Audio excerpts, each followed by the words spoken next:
Bonjour à chacune et chacun donc pour une nouvelle conférence donc du cycle de conférences sur la transition socio-écologique. Et donc vous rappelez qu'elle est organisée par le CODEV, donc par le Conseil de développement de Toulouse Métropole, qui est donc une assemblée représentative, comme on dit, de la société civile qui réfléchit et produit à la fois des avis et est animateur du débat public.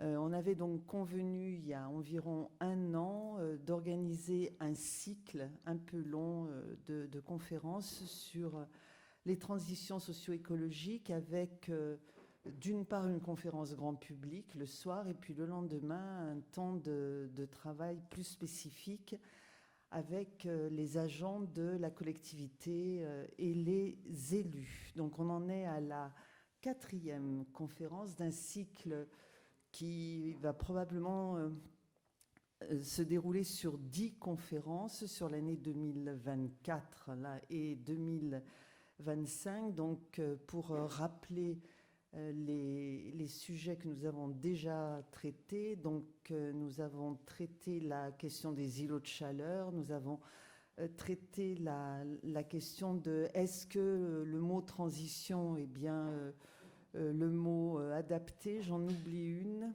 la première.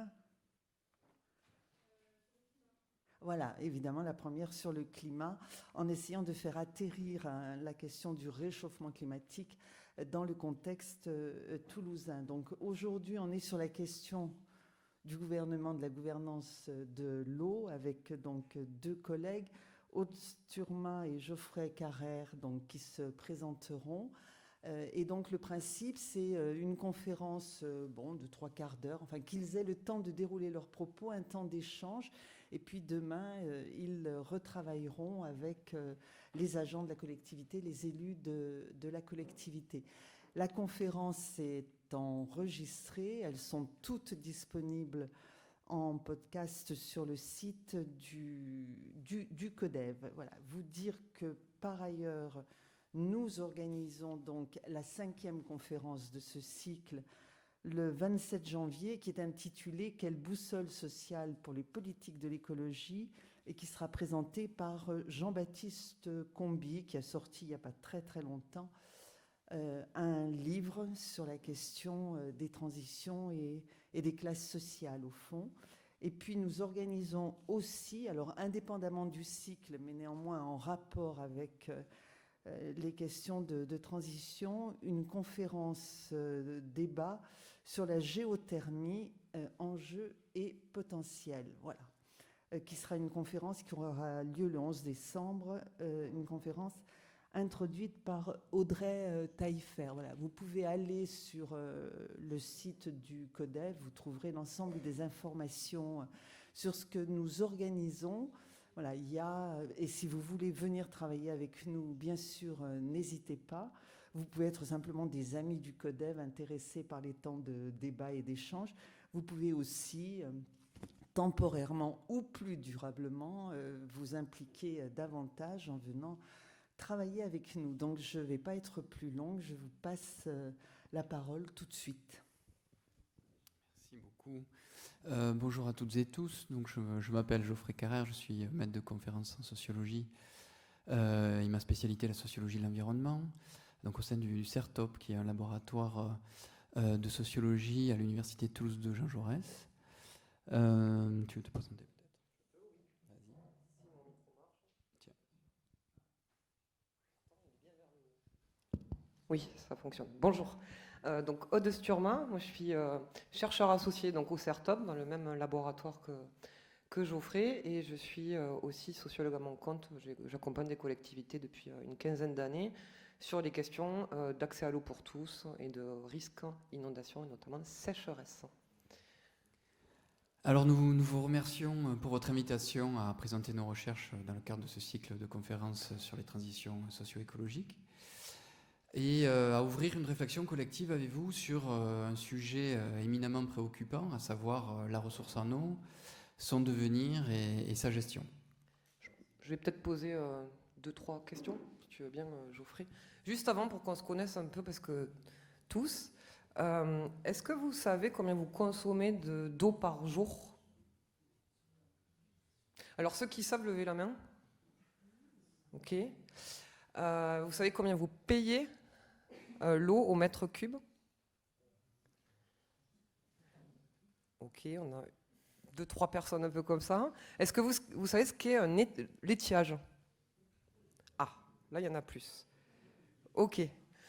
Bon, on retrouve à peu près ces proportions en fait sur nos recherches. On consomme environ en moyenne 149-150 litres d'eau par jour. C'est une consommation domestique. À Toulouse, le prix du mètre cube d'eau, il est à peu près à un peu plus de 2,90 €. Et en termes de consommation, ça représente à peu près 54-55 mètres cubes par an. Si je pose ces questions, c'est parce qu'on va vous parler aussi donc, des perceptions citoyennes. Et ces perceptions citoyennes, elles dénotent aussi d'une difficulté à comprendre ce qu'est en fait, le cycle de l'eau et à bien le connaître. Et ça a un impact forcément sur nos usages et sur notre façon de vivre le fleuve Garonne et de consommer de l'eau. Et donc l'étiage, c'est quand le fleuve est le plus bas dans son lit.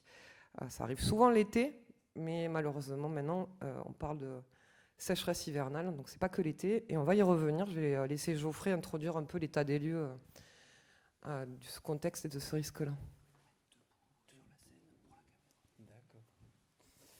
Alors, on me demande de me mettre debout, donc je me mets debout. Tout d'abord, quelques éléments de contexte pour rappeler que si en France les volumes d'eau annuels sont à peu près de 210 milliards de mètres cubes d'eau renouvelés par année selon les chiffres du ministère de l'écologie, on s'aperçoit que la quantité d'eau sur les 2 dernières décennies a diminué de 14%. Et on constate également que les étés sont de plus en plus chauds, avec des canicules de plus en plus fortes, des sécheresses de plus en plus longues. Et si on prend la sécheresse de 2023, là, donc hier, on avait 70 départements qui étaient soumis à un arrêté préfectoral de restriction d'eau. Et c'est sur ces 70 départements, 20 d'entre eux étaient en situation de crise. Alors ce déficit hydrique, il ne va pas toucher les régions françaises de la même manière. On voit que sur la carte à droite, que sont principalement concernés par ces déficits, les départements, les régions qui sont situées à l'ouest et au sud-ouest de la France. Alors si on prend par exemple un département voisin comme les Pyrénées-Orientales, on voit que c'est un département qui connaît là depuis plusieurs années des sécheresses qui sont très fortes, inédites. Aujourd'hui, les climatologues estiment que c'est un territoire qui est en train de se désertifier. Et on a des températures proches à Perpignan de celles de Marrakech. Donc à Marrakech, vous avez des températures annuelles de 18,5 degrés avec une pluviométrie de 288 mm. Et à Perpignan, sur l'année 2023, vous avez une température d'à peu près 17 degrés et une pluviométrie comprise à peu près entre 244 et 324 mm. Alors, si maintenant on descend un peu d'un cran et si on se focalise sur le bassin de la Garonne, les analyses prospectives de Garonne 2050 montrent que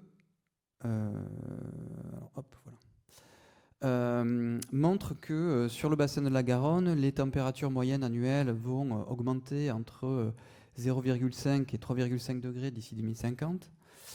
Il va y avoir des augmentations des périodes de canicule, des sécheresses de plus en plus sévères. Le manteau neigeux va diminuer entre 30 et 60%, ce qui va réduire drastiquement les volumes d'eau sur notre territoire. On va observer des baisses annuelles de débit de toutes les grandes rivières du sud-ouest entre 20 et 40% et jusqu'à moins 50% en période estivale. Et donc les étiages dont on parlait tout à l'heure seront plus précoces, plus sévères et plus longs. Et on constate également que ce changement climatique a désormais aujourd'hui des conséquences sur tout un tas d'activités. L'activité agricole, bien entendu, on observe une baisse, par exemple en Haute-Garonne, de 30% de la production de soja. On voit aussi que les agriculteurs ont réduit de 30% la surface exploitée en maïs, parce que bon, le maïs est particulièrement gourmand en eau. Et on voit aussi que ce changement climatique va également toucher le tissu industriel, et notamment le tissu industriel à risque. On peut penser notamment à la centrale de Golfech qui a besoin de pomper dans la Garonne pour refroidir son réacteur. Et bien entendu, ce déficit hydrique va nous toucher tous en tant qu'usagers dans nos consommations personnelles.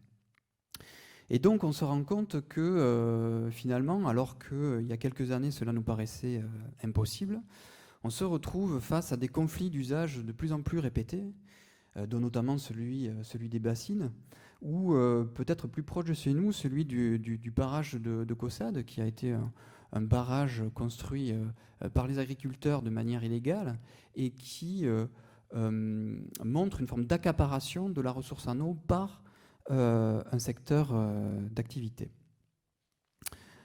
Alors, dans le cadre de cette présentation, nous allons nous poser une question qui est à savoir comment aujourd'hui gouverner une ressource en eau en tension. Et cette question, elle est d'autant plus cornélienne que on voit que dans le contexte politique et social actuel que les inégalités sociales se sont accrues. Et le sociologue Philippe Coulangeon posait la question suivante dans son dernier ouvrage en disant « Mais sur qui va peser le fardeau environnemental ?» Et lorsque ce fardeau environnemental a pesé sur les classes populaires par une augmentation du prix de l'essence à la pompe, avec une taxe environnementale sur l'essence, eh bien ça a donné naissance au mouvement des Gilets jaunes. Alors c'est cette problématique-là que nous allons aborder dans le cadre de cette présentation. Et nous allons vous présenter les résultats de recherches sur la manière dont les habitants perçoivent, définissent, appréhendent et aussi proposent des modes de gouvernement de la ressource en eau. Alors ces recherches, elles sont basées sur des données à la fois quantitatives et qualitatives. Alors nous avons avec le master politique environnementale et pratique sociale, le master sociologie de l'environnement dont je suis responsable à l'université Toulouse-Jean-Jaurès, un partenariat avec le SMEAG depuis maintenant près de 6 ans, donc le syndicat mixte d'études et d'aménagement de la Garonne. Et dans ce cadre de ce partenariat, nous avons réalisé plusieurs enquêtes et nous avons maintenant des bases de données conséquentes, 2300 questionnaires, de plus de 230 entretiens.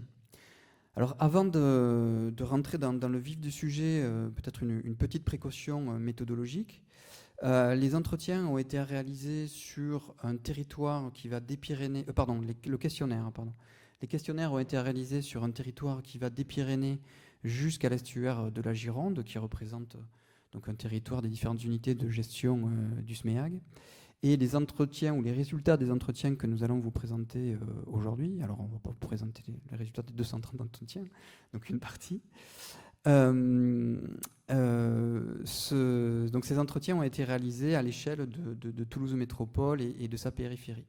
Ce qui fait que, par exemple, la hiérarchie des risques va être donc différente selon les échelles territoriales, si l'on se situe à une grande échelle territoriale des Pyrénées à l'estuaire de la Gironde, ou si on se focalise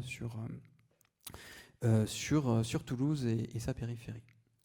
Alors maintenant, rentrons dans le vif du sujet. Moi, je vais vous présenter donc ces enquêtes, les résultats issus des enquêtes quantitatives, donc sur ce grand territoire. On voit que la population va se focaliser, se polariser autour de 2 risques. Le risque pollution pour 43,2% d'entre eux et le risque de sécheresse pour 40,1% d'entre eux. Alors qui sont finalement ces habitants qui vont être plus préoccupés par les questions de pollution ou par les questions de sécheresse? Alors si je fais un focus sur les questions le risque de pollution, eh bien, on s'aperçoit que ceux qui sont plus préoccupés par cette question, eh bien, c'est une population qui est assez jeune, de 15 à 44 ans, où l'on va retrouver des étudiants, on va retrouver également des individus issus de la classe moyenne avec un revenu relativement limité, qui sont plutôt locataires, et on va retrouver quelques familles également. Alors pourquoi sont-ils plus préoccupés par ce risque de pollution ? Eh bien, on s'est aperçu que ces personnes avaient des activités dans, sur et autour de la Garonne. Ils vont avoir des activités de pique-nique, des activités de barbecue, des activités sportives, kayak, aviron, des activités de baignade également. Et c'est précisément à travers ces activités qu'ils vont identifier le risque de pollution à travers des ressorts phénoménologiques, c'est-à-dire à travers des savoirs expérientiels, comme par exemple l'observation, la vue de déchets plastiques flottant sur l'eau, ou alors une baignade qui suscite une réaction cutanée. Et donc cette expérience corporelle met en visibilité un risque de pollution au sein de la Garonne. Alors il est à noter aussi que les 15-29 ans vont être plutôt sensibles aux questions de biodiversité au regard de la pollution, alors que les 30-44 ans vont être plutôt sensibles à la question des déchets. Sur la question des déchets, ce qui est intéressant, c'est de voir que cette population va définir comme déchets polluants à la fois des vélos qui ont été coulés dans la Garonne, des canettes jetées dans le fleuve, et aussi des bouts de bois ou des algues. Alors qu'on pourrait se dire que ces deux derniers éléments font partie de l'écosystème naturel de la Garonne. Alors ce dont on s'est aperçu, c'est que cette question de la pollution, elle renvoie éminemment à ce que l'anthropologue Mary Douglas, dans un ouvrage qui s'appelle De la souillure, renvoie à la question de l'ordre. C'est-à-dire qu'un déchet, ce qui est sale, ce qui est polluant et ce qui n'est pas à sa place. Là, j'ai mes chaussures à mes pieds, mais si je mets mes chaussures sur la table, vous allez dire que c'est sale, parce que précisément, mes chaussures ne sont pas à leur place. Donc, c'est le même processus qui se passe concernant la gestion des déchets, c'est-à-dire que cette mise en visibilité du risque de pollution s'adosse aussi à la question de l'ordre. Donc, vous avez finalement deux processus qui s'entrecroisent à travers à la fois des processus phénoménologiques, expérientiels, corporels, mais aussi des processus de mise en visibilité liés à cette question de l'ordre. Et d'ailleurs, les deux s'entremêlent. Alors maintenant, concernant le risque de sécheresse, là on s'aperçoit que c'est plutôt les populations plus âgées qui vont être préoccupées par ce risque de sécheresse. Donc les 45-59 ans, 60-75 ans. Alors si on regarde un peu la sociologie de cette population, c'est une population qui va être propriétaire de maisons avec jardin, de maisons avec jardin avec piscine. Et ce risque sécheresse a été mis en visibilité à travers des événements comme par exemple les restrictions d'eau. Et ces restrictions d'eau sont venues altérer des conditions de vie, sont venues réinterroger une certaine qualité de vie, parce que durant cette période de restriction d'eau, ces personnes n'ont pas pu arroser leur jardin, remplir leur piscine. Ce qui fait que le processus de mise en visibilité du risque de sécheresse, ici, contrairement à la population précédente, va plutôt s'adosser à une question matérialiste, à une approche plus matérialiste, c'est-à-dire par une altération des conditions matérielles d'existence. Ensuite, cette population va qualifier le risque de sécheresse de risque sectorisé. Pour eux, c'est un risque qui va principalement toucher une population en particulier, à savoir les agriculteurs, et non pas l'entièreté de la population. Alors que la population précédente estimait que le risque de pollution s'inscrivait dans une forme de démocratie, entre guillemets, de la pollution et toucher à l'ensemble de la population. Ensuite, ils estiment que c'est un risque qui est relativement maîtrisable à travers des différents dispositifs techniques, comme les rétentions d'eau, comme les capteurs de pluie, etc., etc. Alors si maintenant on regarde les modes de gouvernement des risques qui sont proposés par ces différentes populations, on voit que les 15-44 ans vont plutôt proposer des réformes structurelles pour répondre aux enjeux environnementaux. Ils vont notamment montrer du doigt les entreprises. Et donc il faut transformer le tissu productif, nos modes de production, pour répondre aux risques de sécheresse. Et ils s'opposent fortement à la politique des petits gestes pour répondre aux déficits hydriques, à savoir faire pipi sous la douche ou éviter de trop utiliser sa chasse d'eau.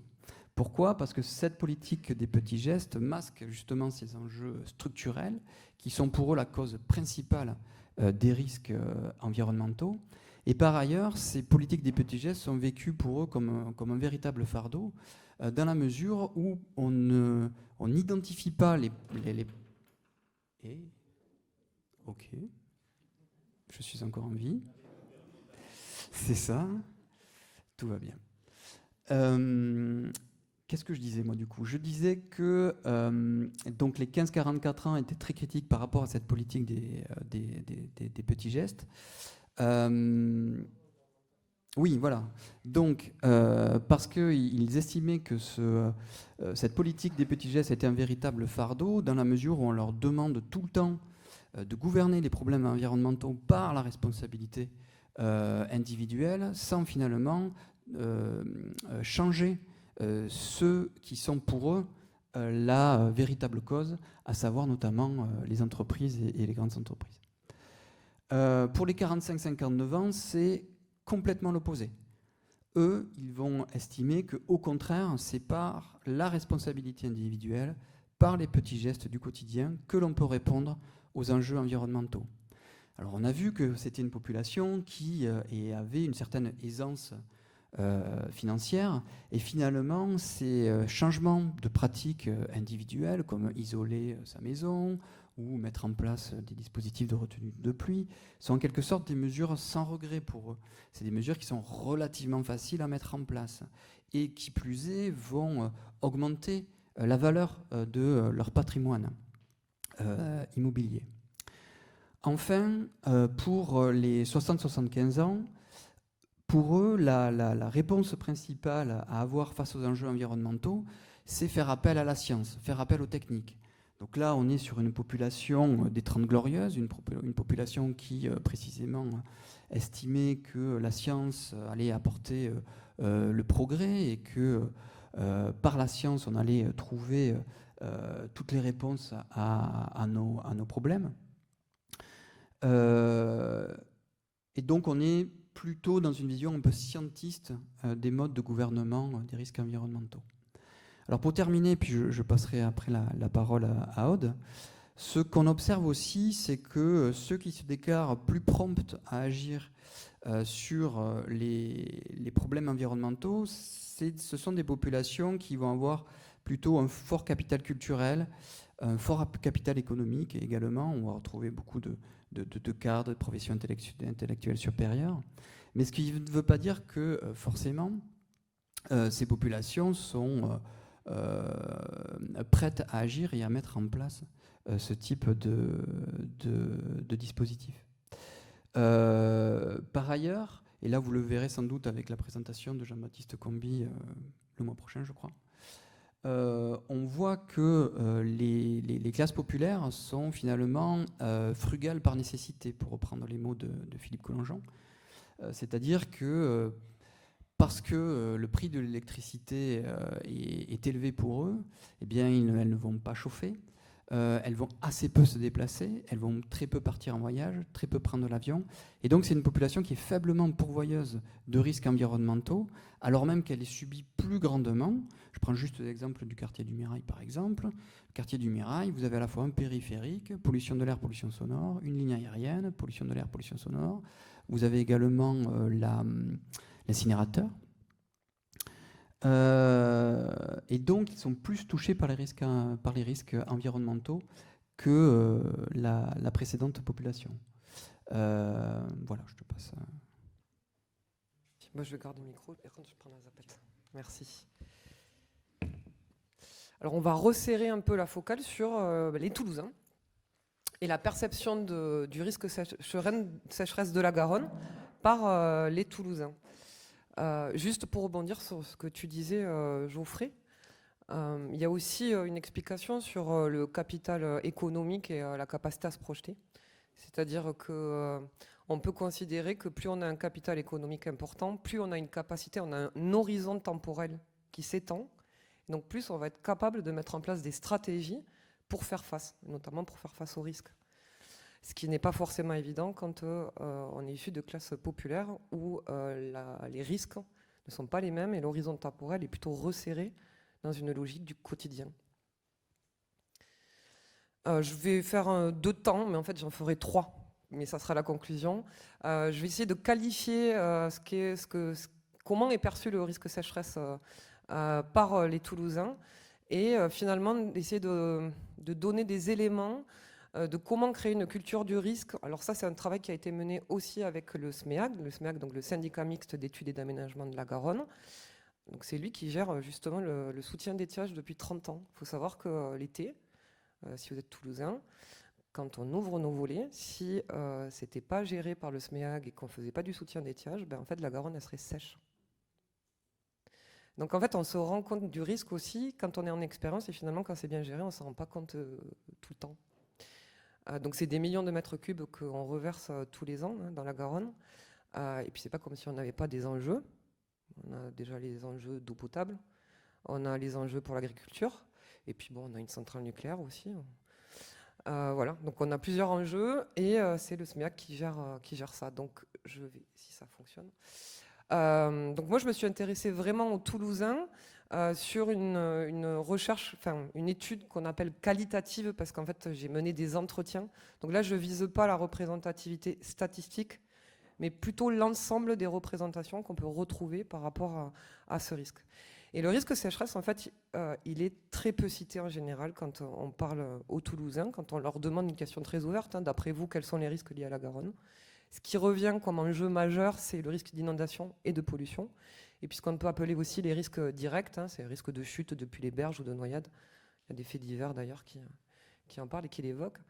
Et quand le risque sécheresse est évoqué, finalement, il est souvent perçu comme un risque qui est acceptable et ordinaire, lié à la saisonnalité. En fait, le fleuve baisse, les cours d'eau baissent régulièrement l'été, ce qui amène aussi à percevoir finalement la période d'étiage comme une constante saisonnière plutôt normale. Alors, je vous ai mis des extraits d'entretien. Je ne vais pas faire karaoké à chaque slide, je vous rassure. Vous pouvez les lire, je vais en citer quelques-uns. Là, par exemple, j'ai une entretenue qui me disait « C'est normal que le fleuve baisse, c'est toujours comme ça l'été, et je ne vois pas pourquoi on devrait rajouter de l'eau si c'est juste pour une question d'esthétique. » Et que là, il y a aussi potentiellement une méconnaissance des enjeux liés à la Garonne. Et il y a d'ailleurs des difficultés à se rendre compte de l'ampleur du risque. C'est-à-dire qu'en fait, c'est difficile de lire le paysage. Je pense par exemple aux Zouaves à Paris, cette statue qui permet aux Parisiens de savoir quand il y a une inondation en fonction de l'état et de la hauteur de la Garonne sur le fleuve. Nous, à Toulouse, on n'a pas vraiment ça. Et donc, c'est pas si évident que ça de se rendre compte de l'ampleur du risque. Cependant, pour les Toulousains, c'est quand même un risque qui tend à s'amplifier de manière globale. C'est-à-dire que pour la majorité des enquêtés, ce risque sécheresse, il augmente au niveau national. Quand on pose la question de la responsabilité de ce risque sécheresse, en fait, ce qui ressort beaucoup, c'est le changement climatique, qui vient de fait dépasser la sphère de l'action individuelle. Ce qui fait qu'en fait, les Toulousains se sont souvent impuissants face à ce changement climatique. Je vais le développer un peu après. C'est-à-dire qu'en fait, le risque, il est peu maîtrisable. Et il est par contre perçu comme un changement durable. Alors, évidemment, les causes avancées, c'est souvent les usages intensifs de la ressource, notamment l'agriculture intensive, qui est souvent évoquée comme grande responsable après le changement climatique. On voit bien, avec ces premiers résultats, qu'il y a un vrai enjeu d'information. Donc c'est important de communiquer sur les enjeux liés au risque de sécheresse sur la Garonne, en proposant des informations claires, mais aussi sur la question de la biodiversité, parce que quand on parle en fait de risque de pollution et de risque de sécheresse, moins il y a d'eau, plus il y a de concentration des pollutions. Donc plus il y a un impact aussi sur la biodiversité. Donc comment créer une culture du risque? Il y a d'abord des freins à cette culture du risque. Il faut savoir que ça fait des années en fait, qu'on communique sur le risque inondation. On a vécu, les Toulousains, des inondations. Une inondation, ça vient percuter en fait, le paysage. Donc on s'en rappelle. Une sécheresse, ça vient moins percuter le paysage et on s'en rappelle un peu moins. Alors il y a déjà tout d'abord la méconnaissance du cycle de l'eau. Et tout à l'heure en introduction, quand je vous ai posé la question sur votre consommation, sur le nombre de mètres cubes que vous consommez, sur ce qu'est un étiage, on voit bien que même malgré tout l'intérêt que peut avoir pour l'eau, finalement ça reste dans la sphère technique en fait. Et on ne se pose pas vraiment la question de nos consommations, de nos usages. Donc il y a là cette perception du risque sécheresse qui est jugée ordinaire. En termes de freins, il y a le fait que ça soit peu maîtrisable en raison du changement climatique, et donc que ça dépasse la sphère de l'action individuelle. Il y a une méconnaissance des enjeux liés à la Garonne, ce que je décrivais tout à l'heure. Une méconnaissance de l'étiage et du soutien d'étiage. Par exemple, sur mon enquête, il n'y avait aucun de mes entretenus qui savait ce qu'était l'étiage, en fait. Et puis il y a ce que j'appelle moi le pouvoir de l'oubli. Alors c'est quelque chose que j'ai beaucoup retrouvé quand j'ai travaillé sur le risque inondation. C'est que souvent après une catastrophe, donc une crue centennale ou une période de sécheresse, et en fait on peut le prendre aussi, ça marche très bien pour les épidémies. On a vécu une épidémie Covid il y a quelques années. Sur le moment on était prêt à changer certains gestes. Puis aujourd'hui, finalement, la vie a repris son cours et c'est un peu derrière nous, on a un peu oublié. Et en fait, dès lors que le paysage revient un peu, ce qu'on appelle à la normale, finalement, on oublie.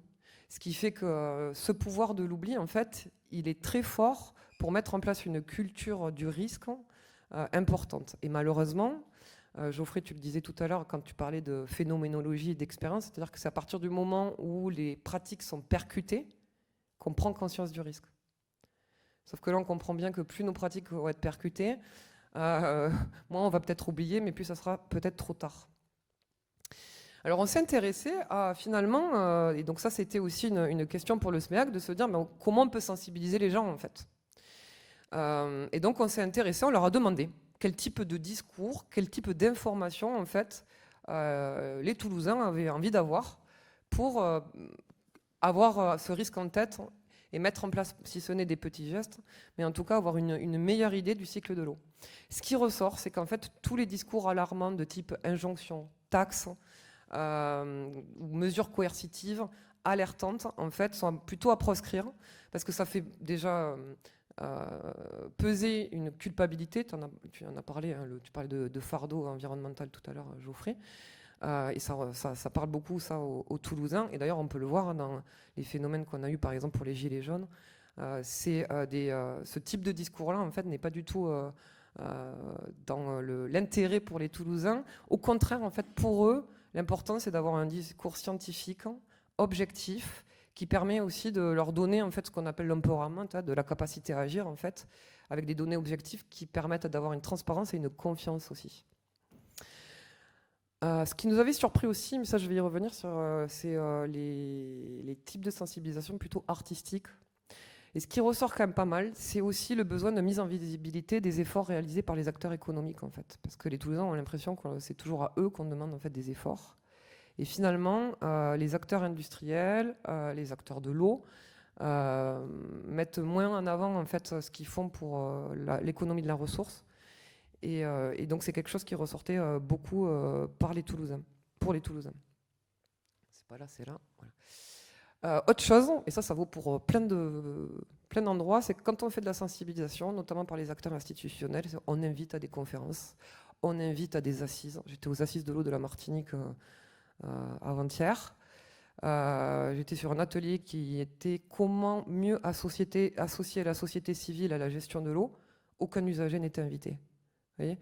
Donc en fait, cette question de informer en invitant dans des amphis, en invitant dans des lieux qui peuvent relever notamment de la violence symbolique aussi, quand c'est des lieux dont les usagers n'ont pas forcément l'habitude de fréquenter, c'est pas forcément une démarche qui va impacter en fait. Nous, ce qu'on a plutôt conseillé, c'était une démarche proactive, c'est-à-dire avec un vrai enjeu d'aller vers les gens. Donc il y a déjà des dispositifs qui existent, je ne vais pas y revenir dessus, mais bon, on a des ambassadeurs de santé par exemple, on pourrait très bien avoir des ambassadeurs de l'environnement, un peu comme ce qui a été fait d'ailleurs pour les calanques à Marseille à un moment donné, l'été dernier. On s'est intéressé à comment sensibiliser alors la cible, les jeunes. Ce qui ressort aussi, c'est qu'ils sont très utilisateurs d'Internet et des réseaux sociaux, et d'ailleurs les Toulousains en général nous disent que la première façon qu'ils ont de s'informer, c'est d'aller sur Internet. Donc avec un filtrage au niveau des informations qui est plus ou moins important. Alors il y a tout ce qu'on connaît, enfin, ou pas, hein, de storytelling, etc., de réseaux sociaux. Nous, on se disait aussi que c'était peut-être pas mal dans la logique justement d'aller vers, d'utiliser ce qui existe déjà. Donc, notamment, par exemple, les fédérations nationales des cafés et clubs culturels. On a un collectif important à Toulouse qui s'appelle le collectif Barbare, qui fait beaucoup pour la culture toulousaine. Et pourquoi pas avoir des partenariats avec ce type d'acteurs aussi. Puis il y a des initiatives qui sont déjà existantes. Et en fait, chaque institution a son modus operandi pour faire un peu de sensibilisation, mais finalement, il y a très peu de capitalisation. Et là, l'important aussi, il y a par exemple l'agence Ado-Garonne qui a une plateforme des bonnes pratiques pour l'eau du Grand Sud-Ouest, mais qui travaille finalement très peu, enfin qui ne relie pas forcément toutes les informations. Alors ça se fait depuis quelques temps là maintenant, mais les informations par exemple que le SMEAG ou que les autres collectivités peuvent mettre en avant. Et donc ce qui nous a, nous, assez surpris, c'est que dans le discours des usagers, ce qui est beaucoup revenu comme quelque chose qui était impactant, c'est vrai qu'on n'y avait pas pensé au départ comme hypothèse, c'était l'art. Et c'est vrai que l'art, en fait, ça vient percuter. Je pense par exemple au support de Lorenzo Quinn pendant la Biennale de Venise de 2017 avec son œuvre Support, qui vient souligner les risques qu'encourt la ville italienne. Alors je ne sais pas si ça vous parle. C'était 2 mains gigantesques qui venaient tenir une bâtisse en fait, de Venise et qui venaient marquer le paysage justement, qui venaient impacter. On a une autre œuvre, par exemple, d'Anthony Gormley, qui est une structure gigantesque, exposée en pleine nature, et qui vient questionner justement l'inscription de cette œuvre dans le paysage naturel, et qui est exposé lui-même aux conditions climatiques, avec cette problématique de la montée des eaux, et de se demander si à un moment donné, elle ne va pas être, elle aussi, sous les eaux. Et donc je vais finir par une autre question, c'est qu'en fait, tu l'as présenté Geoffrey tout à l'heure, c'est qu'on est de plus en plus impacté. Et moi je voudrais vous parler d'accès à l'eau pour tous, parce qu'on parle souvent de transition écologique ou de transition socio-écologique, et on oublie en fait les gens qui n'ont pas accès à l'eau. Alors les gens qui n'ont pas accès à l'eau, ça représente quand même des milliers de personnes en France. Pour Toulouse, c'est 1000 personnes qui vivent à la rue et c'est 7000 personnes qui sont sans domicile fixe. Alors on pourrait se dire c'est très périphérique finalement. Pourtant, en fait, au vu de ce que tu as décrit, ça va concerner de plus en plus d'individus. Ça fait 2 ans qu'on a régulièrement, je pense aux Pyrénées-Orientales, mais des coupures d'eau dans les villages pour des gens qui sont déjà raccordés. Alors ce qu'on voit, c'est que déjà on a une augmentation des impayés pour les usagers les plus précaires. Les opérateurs publics comme privés ont de plus en plus de mal en fait à recourir les impayés. Et c'est une tendance qui augmente énormément. Il faut savoir qu'on considère que, enfin alors ça c'est les données mondiales, que dès lors que la facture d'eau dépasse 3 à 5% du budget d'un ménage, on est en difficulté économique. Et en fait aujourd'hui on voit que cette part de la facture d'eau, elle augmente considérablement en moyenne pour un ménage moyen en fait. On a des coupures d'eau de plus en plus importantes. On a la question aussi des ruraux, puisqu'on a finalement des gens qui s'alimentent dans des sources, sauf que ces sources elles vont se tarir. Et donc là, on va avoir aussi une difficulté d'acheminer de l'eau pour ces usagers. Et donc en fait, il y a cette question de la justice environnementale hein, pour les plus précaires. Alors il se trouve que... Il se trouve qu'on a une ordonnance qui est arrivée il y a peu de temps, qui date de 2022, avec un décret d'application de 2022 qui est mis en place depuis janvier 2023, et où on a un vrai tournant en fait en droit français, pour les politiques d'éco-solidarité, avec des obligations réglementaires qui s'inscrivent dans une démarche vraiment de transition socio-environnementale des ressources hydriques. Donc l'idée, c'est de préserver les ressources tout en assurant leur accessibilité, notamment pour les populations en situation de pauvreté. Et donc il y a une vraie reconnaissance, pour une fois, dans la loi, de l'existence de personnes qui sont non raccordées à l'eau en France. Et donc, cette ordonnance demande aux collectivités de mettre en place des solutions concrètes en réponse au manque d'accès à l'eau pour tous. Pour ça, en fait, toutes les EPCI et les collectivités ont à faire ce qu'on appelle un diagnostic territorial, en fait, pour identifier en fait, les personnes qui n'ont pas accès à l'eau. Voilà, donc je voulais finir sur cette dimension-là qu'on oublie souvent, parce que quand on parle de transition environnementale, on parle pas souvent des plus précaires en fait, et on les laisse un peu pour compte, sauf qu'on est obligé de les embarquer en fait, si c'est eux aussi qui ont un impact sur la ressource. Voilà. Je vous remercie de votre attention.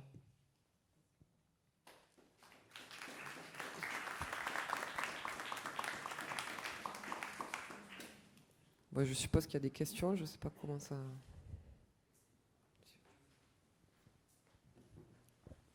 Merci pour la présentation. Si vous avez des questions, n'hésitez pas à vous manifester. Ouais.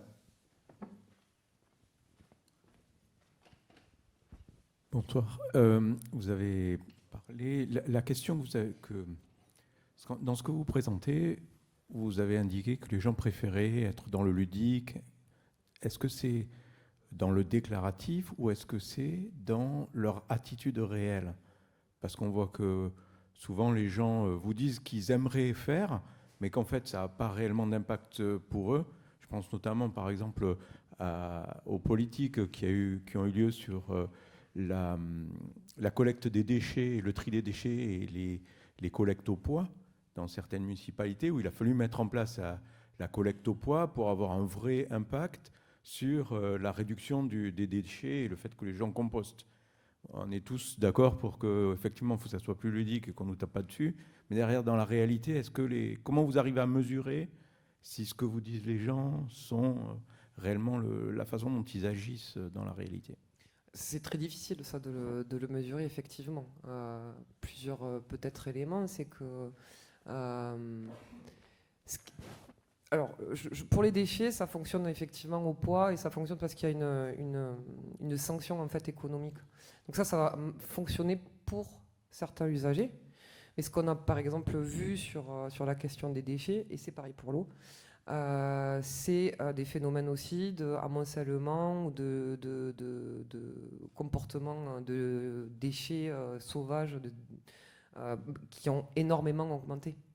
Donc en fait, et ça moi par expérience que j'ai vue pour avoir accompagné aussi des sociétés privées, on parle beaucoup des nudges par exemple, donc c'est comment essayer de faire changer le comportement aux usagers. Un des nudges les plus connus, je ne sais pas si ça vous dit quelque chose, c'est dans les bars pour inviter les messieurs à bien viser dans l'urinoir. On mettait une petite mouche. Donc ça a fonctionné pendant quelques jours, quelques semaines, et puis au bout d'un moment, ça ne fonctionne plus en fait. C'est-à-dire que l'obligation à changer, elle n'est que quand on n'a pas le choix finalement. Donc c'est assez compliqué. Par contre, après, ce qu'on sait, c'est que les discours alertants et alarmants, ils créent de l'éco-anxiété, et ça, on peut le mesurer. On en parle de plus en plus, c'est un sujet qui ne fait pas qu'émerger, c'est-à-dire qui est là aujourd'hui, et qui ne produit pas non plus de gestes finalement, cette éco-anxiété. Donc voilà, je vous donne un élément de réponse, mais j'ai plutôt tendance à faire confiance aux gens. Voilà. Oui, moi je voudrais poser une question assez technique. Est-ce que le langage du risque est adapté à cette situation ? Alors, dans l'imaginaire habituel des gens, le risque, c'est par exemple, je risque d'avoir un accident, c'est-à-dire quelque chose qui est en termes de probabilité assez faible, ou par exemple le risque qu'un barrage s'effondre, etc. Alors que là, effectivement, il restera de l'incertitude, notamment sur les dates, sur le déroulé exact de ce qui va se passer. Mais enfin, on a quand même des certitudes depuis un moment, parce que ça fait longtemps qu'on travaille sur ces questions climatiques, et notamment sur les conséquences de l'eau. On sait très bien qu'effectivement, il y a des phénomènes en cours, qu'il va pleuvoir peut-être plus, ou équivalent ou autre, mais de manière beaucoup plus régulière. Donc ça va avoir des sécheresses et des risques d'inondation. On sait très bien, par exemple, qu'on a bétonné de partout sans trop le calculer, dans des logiques de projets qui n'avaient pas de cohérence globale. Donc effectivement, à un certain moment donné, on peut dire qu'on n'est plus dans le risque, on est presque effectivement dans l'incertitude sur le moment où ces catastrophes vont arriver. Et c'est vrai qu'effectivement, les gens continuent à leur faire croire que finalement, on va passer un peu à côté, à travers, avec un peu de chance, alors que pour moi, ce n'est pas vrai. Deuxième chose aussi dans le langage, on utilise beaucoup, du côté des gens du changement climatique, la question de la moyenne. On va monter de 1,5 degré en moyenne, c'est terminé, c'est passé. On va passer maintenant à nous dire qu'il faut sauver les 2 degrés, mais c'est des moyennes qui n'ont pas trop de sens dans le réel. Dans le réel, effectivement, ça vous l'avez un peu dit, est-ce qu'on ne s'est pas un petit peu trompé dans nos outils de communication? Il y a des endroits, vous avez cité les Pyrénées-Orientales, un endroit que je vais assez régulièrement, je sais qu'effectivement c'est dramatique, parce qu'effectivement, pour des raisons de flux, de quantité d'eau qui sont barrées par les Pyrénées, etc., on est à peu près sûr qu'on va vers un phénomène qui risque d'être très, très, très pénible. Effectivement, il y a des villages qui n'ont pas d'eau. Donc, on est surtout quand même dans un truc, dans un langage, je trouve, qui a été, qui a fait passer cette chose-là comme si on pouvait se l'éviter. Parce qu'en moyenne, c'est pas si gros que ça, 1,5 degré, 2 degrés. Et parce qu'effectivement, en plus, c'est un risque. Alors, le risque avec un peu de chance, de technique, etc. Donc, je pense quand même qu'il faudrait peut-être réfléchir un peu plus du côté de la science à notre manière de communiquer avec les gens. Je pense que là-dessus, on s'est un peu trompé. Et notamment, sur un dernier détail, entre science et technique, je crois que les gens croient beaucoup trop à la technique et pas assez à la science.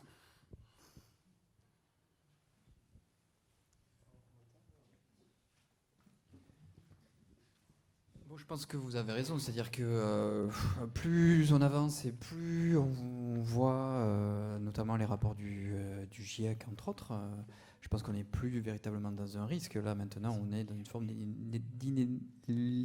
d'inéluctabilité des enjeux environnementaux auxquels on se confronte. Maintenant, pour la population, bon, là, on parle entre nous et je pense qu'on parle finalement entre convaincus. Mais pour les populations qu'on a rencontrées, au fond, pour elles, c'est de l'ordre du probable éventuellement, et pour d'autres, ce n'est même pas un sujet. Ouais. Donc, excusez-moi, j'ai perdu mon propos du coup. Tiens, vas-y. Ça va me revenir. Je voulais parler aussi de dissonance cognitive, quoi. C'est-à-dire que c'est ce que je disais tout à l'heure. C'est-à-dire que comme on n'a pas forcément la capacité à agir seul, il y a un phénomène de dissonance cognitive et qui entraîne en fait des stratégies psychologiques de défense en fait pour continuer à vivre comme ça. Et ça s'appelle le déni. Mais ça, c'est humain en fait. C'est moi, je me sens pas de le qualifier moralement de si c'est bien ou pas. Mais en fait, ça peut s'expliquer aussi. C'est-à-dire qu'en fait, face à un changement global, quand l'individu n'a pas l'impression de pouvoir agir dessus, la question, c'est comment je vis quand même avec. Donc je reprends le fil de ma pensée. En fait, finalement, c'est pas nous qui qualifions les problèmes environnementaux de risque, c'est plutôt la population qui parle en termes de probabilité. Et d'ailleurs, quand on était pendant 2 ans, là, j'avais un projet de recherche autour de la glie, donc dans les Pyrénées-Orientales. Ce qui était tout à fait saisissant, c'est qu'on était vraiment dans une période de stress hydrique particulièrement intense, et que finalement les populations vivaient autour sans inquiétude particulière, en disant on trouvera de toute façon des solutions, que ce soit à travers la réutilisation des eaux usées traitées, que de l'eau, finalement, on en trouvera toujours. Et quand on voit au contraire les pronostics des climatologues, on est plutôt inquiet sur cette zone du territoire français. Bonsoir, merci pour cette présentation. J'ai une question, peut-être pour venir questionner aussi la méthodologie que vous avez eue, notamment au début, sur les 2 risques majeurs que vous avez identifiés chez les habitants. donc les pollutions et le risque de sécheresse. Est-ce que donc vous avez pris un angle de lecture sur les catégories d'âge, sociologiquement ok, mais est-ce que vous avez aussi constaté de votre côté que géographiquement, parce que vous avez dit que vous êtes allé de la Gironde jusqu'aux Pyrénées, est-ce que vous avez noté des différences dans les référentiels des habitants? Est-ce qu'il y a des choses qui vous ont marqué par rapport à ça? Oui. Merci. Alors, on ne s'est pas focalisé que sur l'âge, on a regardé aussi les classes sociales, le genre, etc. Mais oui, on remarque en fait sur le territoire de fortes disparités. Ce qui est très intéressant, c'était de voir notamment que les grosses métropoles, Bordeaux, Toulouse, la question de la biodiversité, la question de la pollution était particulièrement présente sur ces territoires-là. Ensuite, plus on remonte vers les montagnes, plus on est dans la représentation que la ressource en eau que l'on boit est pure. Et que donc du coup, parce qu'on est directement à la source. Sans se poser la question aussi du cycle de l'eau. Et que finalement, l'eau aussi que l'on boit à la source n'est pas forcément très propre. Et donc oui, il y a une hypothèse territoriale qui est à creuser par rapport à ces représentations de risque. Et on le voit assez bien, oui.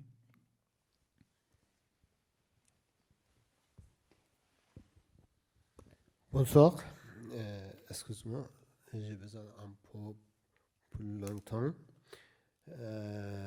parce que j'ai écrit plus de choses. En fait, je suis iranien. Je viens d'Iran pendant 5 ans. J'ai 2 diplômes, un master, un diplôme bac plus 6 en génie civil, 2 hydraulique, aussi un master spécialisé en éco-ingénierie de l'INP de Toulouse. Vous avez dit risques environnementaux. Je ne pense pas que vous pensez de risques environnementaux. Pollution. Vous avez dit que la première fois de pollution est plastique. Non. La première niveau de pollution est mégot de cigarettes. Chaque mégot de cigarette pollue environ 1000 litres d'eau. C'est-à-dire, en France, plus de 35 milliards de mètres cubes d'eau polluée avec le métaux lourd comme cadmium, comme arsenic, autre chose. Avec plus de 700 mm pluie, vous avez dit risque de chasseurs. C'est drôle. C'est drôle. Quoi? Parce que j'habite à Mashhad. Mashhad, deuxième ville en Iran, avec 5 millions de personnes habitants et 25 millions de personnes voyageurs par an. Parce que c'est une ville très très importante pour notre religion. Avec 250 mm pluie. Notre surface de végétation par rapport à ici. Ici, minimum, vous avez 60-70% de surface de végétation. Mais notre surface de végétation, maximum 30% 40%. Le risque d'inondation chez nous par rapport à vous, c'est très très très haut. Quoi? Parce que notre pluie dans un mois, maximum de 2 mois, sans végétation. Ici, vous avez dans la pluie dans 10 mois. Avec 700 mm, vous avez dit que le risque de chasseurs, c'est drôle. Vraiment, c'est drôle. Je ne comprends pas. Vraiment, je ne comprends pas. Parce que notre... absolument, on a utilisé le système très, très anciennement. On a le système environ 3000 ans, le système qu'on a utilisé 3000 ans. Parce qu'on a injecté de l'eau souterraine, après on réutilisé de souterraine. Vous avez dit Des barrages, oui. Mais quel barrage? J'ai pas vu ici, vous avez utilisé des barrages en gabion, à largeur, pour protéger, par exemple, de cours d'eau. J'ai vu, oui, vous avez utilisé un bac 1x1, un bac avec gravel. Mais à mon avis, c'est très, très, très mal. Très, très, très mal. La solution, c'est très, très, très facile. C'est très, très facile. J'ai 22 ans d'expérience dans ce domaine. J'ai travaillé dans le ministère de l'Agriculture en Iran. Je suis en poste toujours. J'ai pris congé sans solde. Aussi, pour pollution, j'ai pu fabriquer un asphalte avec de mégots de cigarettes. Et aussi, déchets autres. Et j'ai pu augmenter 50% la qualité de l'asphalte et diminuer la pollution. Je l'ai dit de la direction de la présidente de la région, je l'ai envoyé un mail sans réponse. J'ai discuté avec M. Ben Abdullah, le vice-président de la DOC, sans réponse.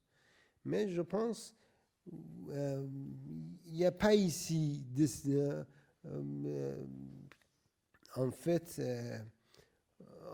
dans autre nouveau personne, dans autre nouveau poste,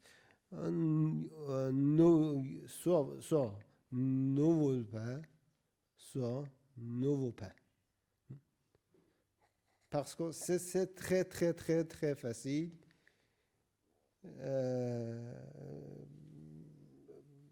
Pour prévention des inondations, aussi sédiments, parce que après chaque pluie, quand vous regardez de la Garonne, vous pouvez regarder beaucoup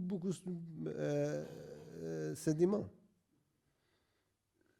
C'est, à mon avis, c'est drôle, excuse-moi, mais c'est très, très, très drôle. Parce que j'ai envoyé pour, je pense, environ 15 mairies de villes que je sais comment vous pouvez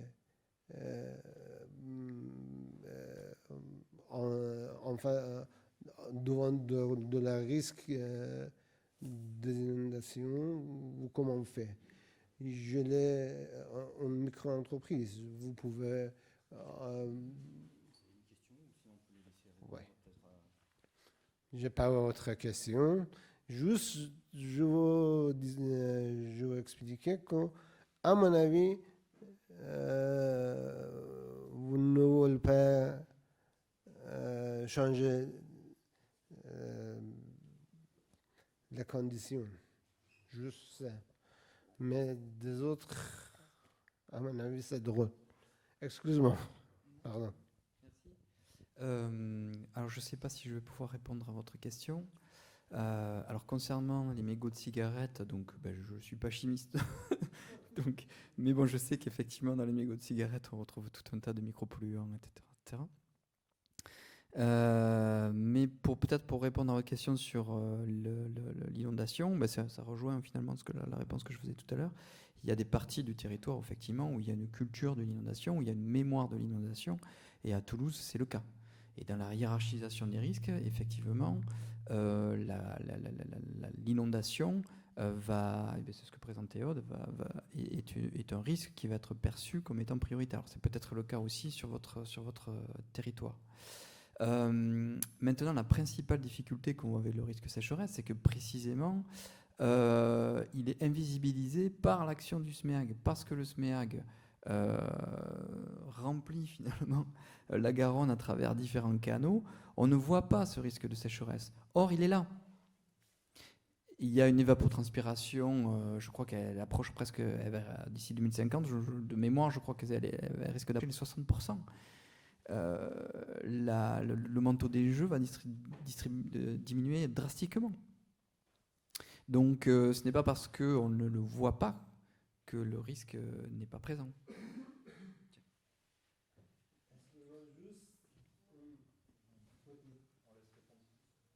Non, mais j'avais...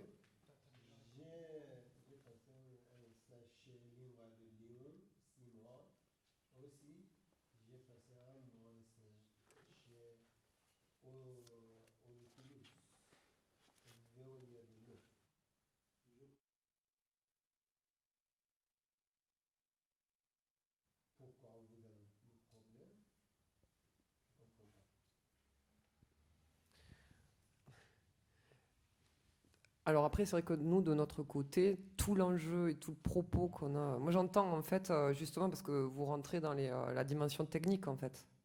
Et j'entends que vous avez certainement des solutions et que des solutions existent. Nous, l'idée, là, aujourd'hui, c'est de sortir de ce prisme de la technicité, justement. Nous, on considère, en sociologie, que derrière les tuyaux, il y a des hommes. Et ce qui nous intéresse, c'est quels sont les usages, en fait, de cette eau. Quel est le rapport des gens à l'environnement, à la nature. Donc c'est un peu le propos en fait de la présentation d'aujourd'hui.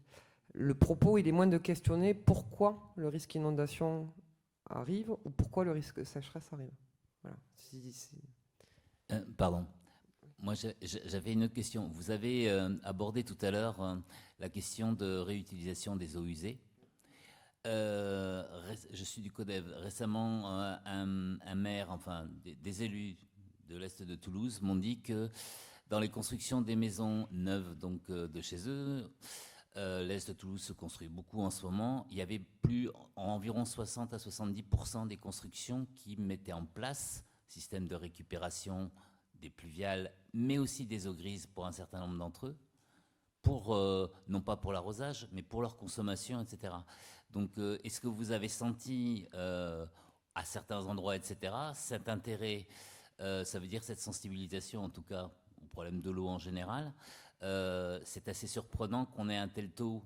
Et il me dit, c'est depuis 2-3 ans qu'on voit ça avec mes collègues sur l'Est de Toulouse. Donc, qu'on a une multiplication dans les habitations de tous ces systèmes de collecte et de récupération des eaux grises, des eaux pluviales essentiellement. Est-ce que vous avez pu sentir, vous, je veux dire, dans les questions que vous avez pu avoir, les entretiens, etc., cet intérêt-là, ou est-ce que les gens en ont conscience? Est-ce qu'il y a vraiment enfin, vous sentez ce genre de choses aussi? Je vais te laisser répondre parce que tu es sur le Compaquet aussi. Peut-être, tu vois, tu as des éléments sur la réhute. Ouais.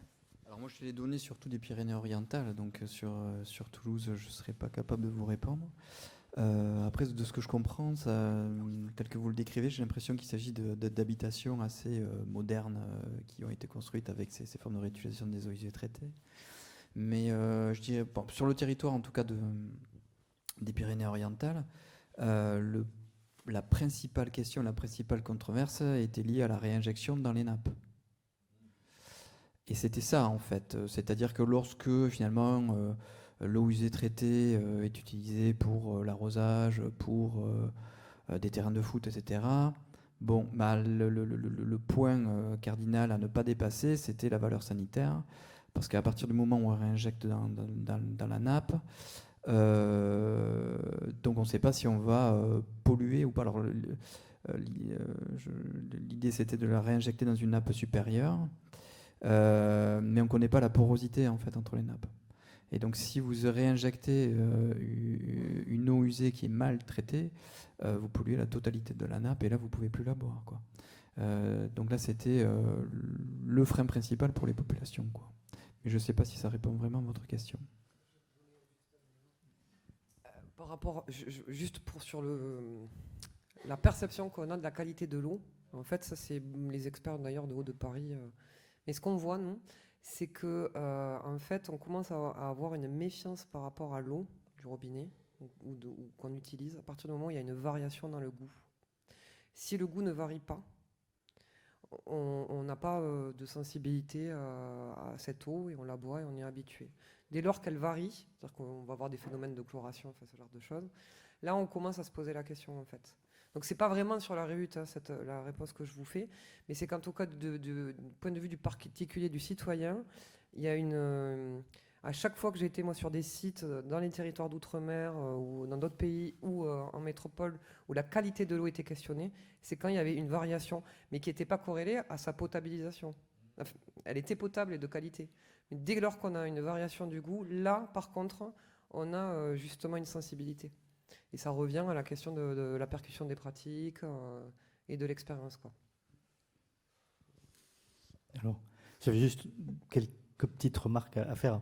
Maintenant, on est sur Explore 2, donc on n'est plus sur Garonne 2050, on n'est plus là-dessus, donc c'est Explore 2. Donc il faut, je crois, prendre. Enfin, je dis ça, si vous avez fait une présentation, les données, elles sont disponibles, hein, donc Eric Soquet qui les a données, voilà. Ça, c'est quand même un élément qu'il faut avoir à l'esprit. Deuxième chose, sur le SMEAG, ce qu'il faut peut-être dire aussi, c'est que c'est les usagers qui payent une partie de la facture au SMEAG quand même. C'est-à-dire, c'est bien de faire l'apologie du SMEAG, mais enfin, c'est quand même avec nos poches de consommateurs que ce budget est fait. Non, mais je veux dire ça, c'est important de le... non, mais c'est aussi un petit peu quand même. C'est comme de le dire. Et avec 50% de financement de l'agence de l'eau à Dour-Garonne, c'est juste ça. Et là aussi, contribution des consommateurs qui payent la majorité des redevances, voilà, par rapport aux autres usagers, en particulier sur ça, voilà. Donc ça, c'est un élément que je voulais dire. Moi, j'avais aussi une question, c'était par rapport... alors moi, peut-être que c'est parce que je suis sensibilisé à ces questions-là, j'entends parler par exemple de beaucoup de pollution diffuse, de pesticides, tout ça. Et ça, c'est des choses qui ne remontent pas dans les informations, dans les échanges que vous avez, ou ça reste, comme vous l'avez dit, essentiellement sur des choses qui sont apparentes. Est-ce que cette question-là remonte? Alors, premièrement, je m'inscris en faux et je ne fais pas du tout l'apologie du SMEAG et je ne suis pas là pour ça. C'est pas pour ça qu'on m'a invité, je pense. Non, mais voilà, c'est pas mon rôle. Je pense qu'ils ont des attachés de communication qui sont dédiés à ce rôle-là. Alors, pour répondre à votre question, oui, alors la question notamment de la pollution diffuse, des micropolluants, elle ressort chez des populations à capital culturel très, très élevé, surtout. Très diplômés. Et notamment la question de la pollution par les résidus de médicaments, par exemple. Ça, c'est des questions qui ressortent, mais elles vont toucher une petite part de la population. Voilà. Après, il y a peut-être de manière un peu plus large la question des pesticides qui ressort, mais c'est surtout en fait la question de la micropollution. C'est surtout des populations à diplôme élevé, quoi. Et donc on va retrouver aussi des étudiants.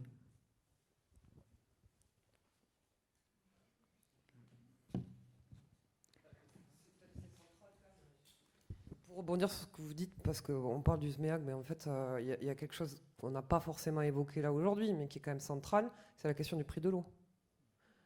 Au-delà de la contribution que font les citoyens au SMEAG pour faire cette gestion d'étiage qui représente le prix d'un croissant, je ne sais plus, Bernard Helaine.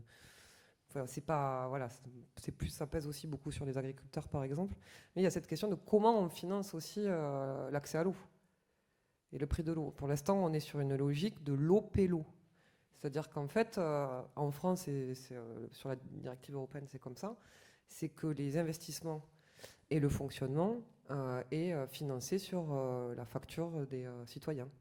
Donc effectivement, à un moment donné, ça va peut-être poser une question, puisqu'on est dans des logiques aussi de problématiques de fuite, on en a beaucoup parlé ces derniers temps, et puis il y a une augmentation de la production d'eau potable du fait justement de ces contraintes de dépollution, avec, toi tu as beaucoup travaillé sur les nouveaux résidus médicamenteux par exemple, mais moi ce que j'appelle plus largement en fait des coûts cachés. Et ces coûts cachés-là, en fait, on va les payer et on va les payer sur notre facture d'eau. Et ça, c'est crucial de aussi peut-être se re-questionner de la façon dont on va financer l'eau en France dans les prochaines années. Mais bon, c'est une réponse un peu plus large que je vous fais. Oui, je voudrais changer pas de thématique, mais revenir sur effectivement la culture du risque, d'une part, et d'autre part, le traitement du risque. C'est-à-dire que là, concrètement, on est entre gens qui ont soit fait des études, soit qui sont sensibilisés, soit tout ce qu'on veut dire. Et concrètement, ce qu'on sort comme solution, c'est on fait payer plus cher, on met une taxe de plus. Ce qui veut dire que concrètement, là, on va parler d'écologie punitive et on va monter tout le monde contre l'écologie. Et en plus, on va pénaliser les gens qui consomment le moins parce qu'ils n'ont pas les moyens de consommer, les autres, entre guillemets, ayant le droit à payer parce qu'ils ont les moyens. Ça, c'est le premier point. Le deuxième point, si on reste dans des propos qui ressemblent à des propos institutionnels ou pire universitaires, enfin, pire n'est pas une critique, non, c'est pas une critique sur l'université, mais concrètement, on ne va pas toucher la plupart des gens. C'est pour ça que je suis tout à fait d'accord sur ce qui a été dit par rapport à la culture du risque par les kidam moyens que vous avez interrogé, qui est l'art, la culture, aller vers, parler simple, arrêter de mettre des milliers, des 2,5%, des X tonnes, des je ne sais pas combien de mètres carrés, mais quelque chose de visuel, de ludique. Parce que là, sinon, qu'est-ce qu'on fait ? On braque les personnes. Et à juste titre, en plus, contre les politiques menées, quelles qu'elles soient, enfin, surtout si elles sont effectivement financières. On limite l'accès à l'eau des gens qui ne l'ont déjà pas. Et c'est vrai que le problème majeur pour moi du traitement à la fois du risque et à la fois de comportement plus logique face au risque, c'est véritablement une certaine justice sociale. Et ça, je trouve qu'on l'oublie systématiquement, surtout quand on fait, je m'auto-inclus là-dedans, surtout quand on fait des études où on commence à avoir des connaissances, etc. Bon, tout le monde n'est pas scientifique, tout le monde ne croit pas à la science, tout le monde n'est pas réceptif à la science. Donc, à un moment, il faut qu'on trouve autre chose. Ça, c'est le premier point. Deuxième point, quand on a dit qu'il y a beaucoup d'enjeux, peut-être que ces enjeux, il faut les hiérarchiser. Quand on vide Revel, enfin le Saint-Ferréol, pour faire fonctionner Golfech, on peut se poser la question. Voilà, c'est tout ce que je voulais dire. Voilà, donc je pense que la culture du risque, on ne l'aura pas par de l'argent, par des conférences, par des choses comme ça.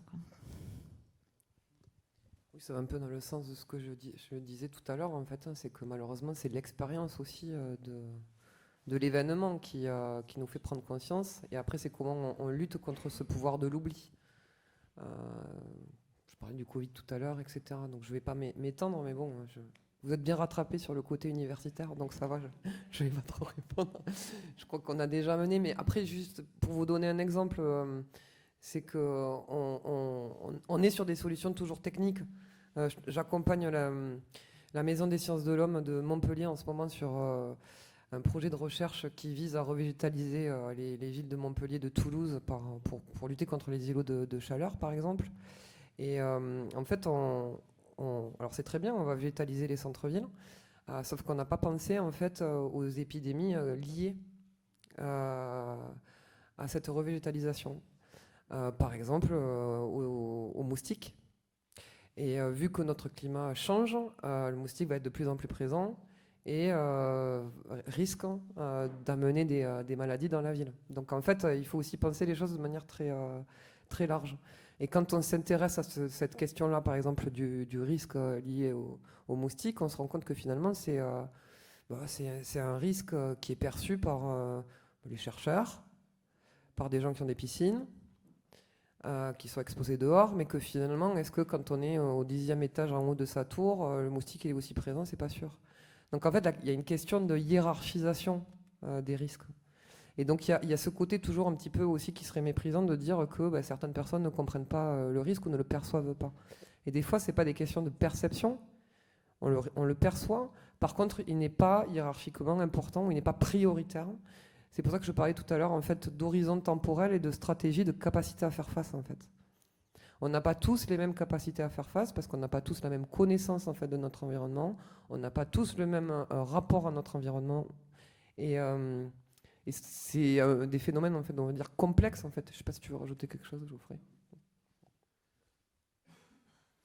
Ouais, pour rester peut-être sur la notion de risque, il y a Paris qui a réalisé un exercice de gestion de crise qui s'appelle Paris à 50 degrés, qui est un vrai exercice avec les pompiers, tout ça, où ils simulent une canicule à 50 degrés, en partant du principe que la question n'était pas de savoir si ça allait arriver un jour, mais ils savent très bien que ça va arriver et qu'est-ce qu'on fait quand ça arrivera, quoi. Et alors c'était un exercice en réel, mais c'était aussi un exercice de communication. Et là, je crois que ça a frappé les esprits parce qu'il n'y a pas besoin d'être universitaire pour comprendre. Et qu'est-ce qu'on fait quand il fait 50 degrés? Ça parle à tout le monde. Et la question à Toulouse, c'est pas de savoir quand est-ce qu'il y aura, s'il y aura des coupures d'eau un jour, c'est qu'est-ce qu'on fera quand il y en aura, sachant que ça a failli avoir lieu il y a 2 ans, en 2022. Donc peut-être qu'on pourrait imaginer un exercice Toulouse sans eau ou Toulouse sans eau potable. Et parce que là, on se projette immédiatement dans l'action, il n'y a pas plus pédagogique que de se projeter dans l'action plutôt que sensibiliser via des conférences, etc. Donc ça pourrait être intéressant de mener cet exercice-là. Je vais rebondir sur ça pour vous parler peut-être rapidement de Mayotte, parce que moi j'ai fait ma thèse sur la question de l'accès à l'eau et à l'assainissement à Mayotte, il y a 15 ans. Mayotte, il y a des problèmes de choléra en ce moment, il y a de gros problèmes de coupure d'eau. Et en fait, c'est juste pour donner un éclairage différent aussi, où on voit ce territoire-là, par exemple, comme un territoire justement qui n'a pas vraiment beaucoup de capacité pour faire face aux risques. Et pendant l'épidémie de Covid, en fait, Mayotte s'en est sorti 3 fois plus facilement concernant l'accès à l'eau que Lille et Toulouse. À Lille et à Toulouse, il a fallu que des cabinets d'avocats portent plainte au tribunal administratif pour obliger les métropoles à fournir de l'accès à l'eau pour tous. Avec 2 réponses très différentes entre Lille et Toulouse. Lille, le tribunal a pris plutôt parti pour la conception sanitaire et donc de dignité humaine, donc a obligé la métropole à fournir de l'eau à certains squats et bidonvilles, alors qu'à Toulouse, ça a plus été, ce qui a été évoqué, c'était le maillage des bornes incendie, avec la peur, c'est plutôt sécuritaire, de dire que si on amène de l'eau sur des publics pas forcément légitimes, ils resteront peut-être, c'est la fameuse peur de l'appel d'air. Alors qu'à Mayotte, en fait, on ne s'est pas posé la question. Cette culture du risque, elle est là. Le tissu associatif est très présent et très fort. Les rampes d'eau, elles ont été mises en place très rapidement. Alors on parle de beaucoup plus de milliers de personnes à Mayotte qui sont sans accès à l'eau dans l'ordinaire que pour Lille et que pour Toulouse. Mais ce que je veux dire, c'est que justement l'expérience en fait et le fait de vivre le risque améliore la capacité à faire face rapidement. Et certainement que c'est ces territoires-là qui vont nous donner des leçons dans les prochaines années, quoi.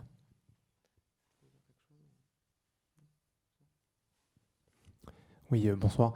Du coup, je vais rebondir un petit peu sur cette intervention et ce que vous avez dit, sur cette notion de gestion du risque. Il y a des situations dans lesquelles on n'a pas besoin d'être dans l'incident pour réagir, parce qu'on sait que c'est trop tard. Je prends un exemple très simple que tout le monde connaît.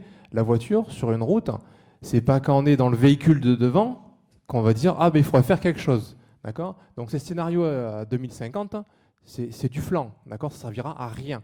S'il faut prévenir, c'était hier. Donc c'est les choses, il faut les mettre en place avant pour que quand ça arrive, voilà, on soit préparé. D'accord ? Sur la route, on prévient, on prend la distance de sécurité pour éviter de rentrer dans le véhicule de devant. D'accord ? Donc je pense que les situations qu'on évoque sont similaires, il faut agir de la même manière. Et je rebondis sur ce que vous avez dit aussi tout à l'heure, la notion du déni et l'éco-anxiété. Moi, je ne suis pas d'accord avec vous. L'action, elle est souvent due à une prise en conscience de la gravité de la situation. Je reprends, vous êtes en voiture, vous êtes en train de rouler, le véhicule de devant s'arrête. Vous ne dites pas « Ah non, je ne veux pas voir ». Non, vous freinez. C'est votre réaction directe. D'accord ? Parce que vous savez ce qu'il y a à faire et que vous le faites. Parce que vous êtes conditionné pour ça et vous savez que si vous ne le faites pas, vous serez en condition difficile. Ok, mais vous avez une voiture, monsieur. Et du coup, juste pour continuer sur les différentes actions qui sont possibles en fonction de l'acceptabilité et du mouvement qui peut être engendré, vous dites que le scientifique, c'est ce qu'il y a de mieux. Ça fait des années que le GIEC pose des éléments scientifiques dessus. La population ne bouge pas, tout simplement parce que derrière, de l'autre côté, il y a des contractions, des contre-réactions qui empêchent justement et qui décrédibilisent ces discours, ces éléments-là. Donc voilà, et de l'autre côté, à l'inverse, on va voir les soulèvements de la Terre. Entre les deux, du ludique, oui, il y en a. Il y a des fresques du climat, il y a des fresques de l'eau, il y a des fresques des sols. Du ludique, il y en a aussi. Le résultat, c'est que les gens qui font ces fresques-là, quand ils en sortent, eh ben, pour beaucoup, ils sont dans l'éco-anxiété. Donc le ludique n'est pas une solution non plus en soi. Voilà. Donc j'aimerais bien qu'on travaille vraiment, parce que pour moi, c'est des leviers d'action, de savoir comment les gens se comportent au niveau psychologique, et de faire en sorte à créer cette réaction et que les gens, quand les gens réagissent par rapport à ça, quoi. Voilà. Oui, alors les exemples que vous prenez, ils sont, je suis pas sûr qu'on puisse totalement les rapprocher. Sur le risque routier, voilà, je pense à Mathieu Grossetête et il y a ces données, on pourrait en parler un moment, mais je comprends l'esprit de ce que vous dites sur la sensibilisation. On est assez convaincus en fait avec Geoffrey. On est à la Técopole, c'est pas si évident. Enfin, moi, ça fait 15 ans que je travaille sur des questions. Dans mes résultats de thèse à Mayotte, j'annonçais il y a 15 ans 20% d'impayés parce que j'avais fait de la modélisation en disant aux institutionnels attention. J'annonçais une dégradation de la gouvernance locale de l'eau. Bon, on se retrouve avec du choléra aujourd'hui. Donc je ne peux qu'entendre ce que vous dites, puisque alors c'est un socio, on ne dit pas qu'on est scientifique, mais en tout cas en sciences humaines et sociales, on n'a pas forcément non plus toujours l'impression d'être écouté. Après, pour revenir aux citoyens sur l'histoire de la voiture, c'est parce que là vous prenez le cas de quelqu'un qui a une voiture qui se retrouve dans cette situation. Donc de fait, il y a un biais dans ce que vous dites, c'est-à-dire que de fait, en fait, tout le monde sait conduire. Parce que tout le monde n'a pas accès en fait à la voiture au niveau mondial. Et c'est pareil pour la culture du risque. C'est-à-dire qu'en fait, ce qui vous semble éminemment prioritaire, et je ne suis pas là pour le juger, je pense que même je le partage, c'est pas évidemment prioritaire pour l'ensemble de la population. Il y a des gens qui sont face à des contraintes financières tous les jours, qui ne se posent pas du tout la question des plus 2 degrés, 3 degrés, de la montée ou de la baisse des eaux en fait. Donc il y a ce biais-là aussi qui est compliqué. Je vous donne un exemple. Moi, à Mayotte, sur des problématiques de maladie, on se rendait compte que les gens en fait ne déclenchaient pas d'actes pour aller à l'hôpital quand ils étaient malades. Et donc il y avait des épidémiologues qui disaient bon ben en fait c'est certainement parce qu'ils ont une augmentation de leur système immunitaire. Quand moi j'étais avec les gens à faire des focus groups, c'est-à-dire à m'entretenir avec eux et à discuter sur leur rapport aux maladies, s'ils avaient souvent ou pas la diarrhée, hein, puisque quand on parle de maladies liées à l'eau, c'est pas très sexy, ce qu'on appelle les maladies diarrhéiques. Donc les premières c'est les gastro-entériques, et puis après on peut parler au choléra, typhoïde, etc. En fait, les gens disaient bah oui, moi je suis malade 2 à 3 fois par mois. Et ce qui déclenchait en fait le fait d'aller à l'hôpital ou de consulter, c'était vraiment quand il y avait une fièvre et qu'on était très proche de la mort. Parce qu'en fait, il y avait une habituation à la maladie. Sauf que pour les épidémiologues, en fait, qui n'avaient pas le même prisme, c'était juste parce qu'ils n'étaient pas en fait conscients de ce risque-là ou qu'ils n'avaient pas la maladie. C'est-à-dire qu'en fait, chacun a regardé par notre propre prisme les choses. Nous, on essaye juste de rendre compte de comment est perçu de manière générale en fait un peu le risque par les individus sans porter un jugement. Je voudrais rebondir sur votre question qui rejoint finalement la question que posait Madame tout à l'heure. En fait, je pense qu'on partage un peu votre opinion, c'est-à-dire que le poids du scientifique ou du discours scientifique par rapport à ces enjeux environnementaux, c'est peanuts. C'est-à-dire qu'en fait, effectivement, il y a eu je ne sais pas combien de rapports du GIEC, on peut faire à droite à gauche tout un tas d'interventions, mais au fond, l'argument rationnel, finalement, n'a pas de poids particulier, parce qu'il y a aussi quand même une question qu'il faut poser, c'est la question des relations de pouvoir. C'est aussi ça. C'est-à-dire que la place des scientifiques face à des grands industriels, de grandes multinationales qui ont des enjeux géopolitiques énormes, et on a beau dire oui, alors le climat se réchauffe, bon, évidemment que ça va pas, l'argument rationnel ne pèse pas là-dedans, dans dans ces relations de pouvoir. Ensuite, après, vous faites une comparaison finalement entre les enjeux environnementaux et le risque d'accident de la route. En fait, on est sur deux choses qui sont vraiment très, très, très opposées. C'est-à-dire que le risque routier, en fait, on le connaît. C'est palpable. On se lève le matin, on a eu au minimum un accrochage dans notre vie, ou on a eu des connaissances autour de nous de personnes qui ont eu des accidents. Mais les risques environnementaux, pour les gens, c'est pas si palpable que ça. Et nous, en fait, ce qu'on essaie de faire dans notre travail, c'est de se dire, en fait, mais comment les gens identifient ce risque sécheresse et comment ça fait sens pour eux. Enfin, sécheresse, pollution. Et comment ça fait sens pour eux. Voilà.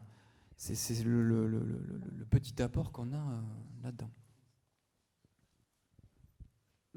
Moi, j'aimerais bien que vous reveniez sur la question des conflits d'usage. C'est-à-dire si effectivement la ressource diminue, et a priori sur le bassin de la Garonne, on peut être dans une situation de ce type. Les conflits d'usage entre, par exemple, l'usage eau potable et puis l'usage par les agriculteurs, mais il y a d'autres usages, ludiques, de loisirs, etc. Comment les personnes que vous avez interrogées perçoivent cette question des conflits d'usage à un moment où la ressource risque de se raréfier. Alors on pourrait dire peut-être qu'elles ne le perçoivent pas précisément pour ce que vous disiez tout à l'heure, c'est-à-dire la sécheresse, au fond, elle n'est pas visible ou perceptible tant que l'eau coule au robinet. Mais quand même, est-ce que cette question des conflits d'usage apparaît pas du tout ou apparaît? Et à contrario, qu'en est-il éventuellement du risque d'inondation? Parce que ce qu'on sait, c'est que le changement climatique, c'est non seulement le réchauffement, mais c'est aussi un changement du régime pluviométrique. Voilà.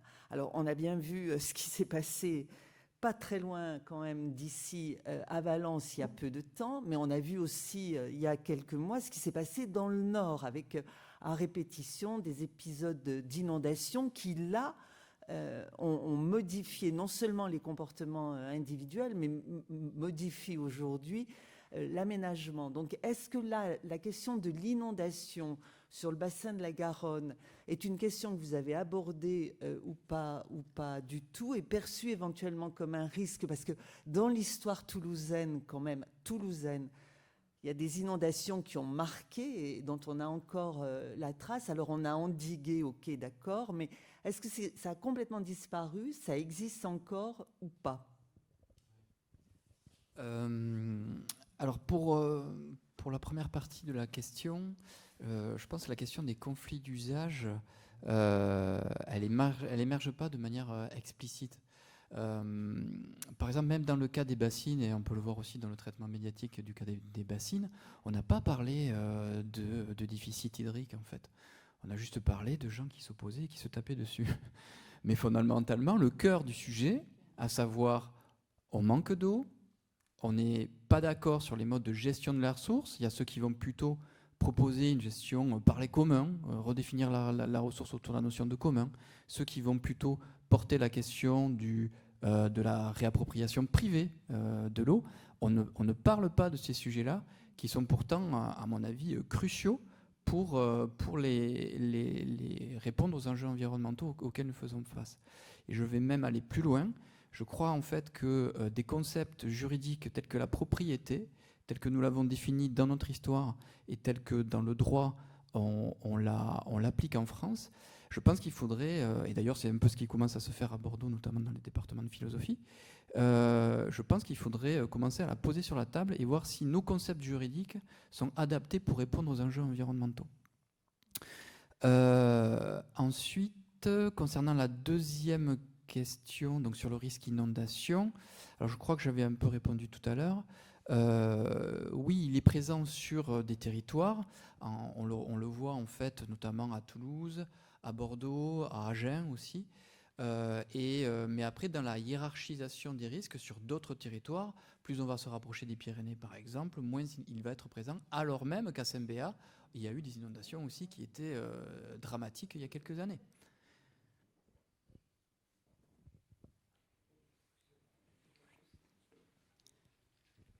Un mot, mais d'autant plus pour les Toulousains, oui, c'est vraiment le risque majeur pour eux, en fait. pollution un peu, mais c'est vraiment le risque inondation. Et effectivement, pour avoir travaillé sur Saint-Béat et sur le risque aussi torrentiel, en fait, lié au territoire montagneux, c'est quelque chose qui est assez fort. Mais là, on voit qu'on est dans la ressource en abondance, du coup. Bonsoir, merci beaucoup pour toutes ces informations.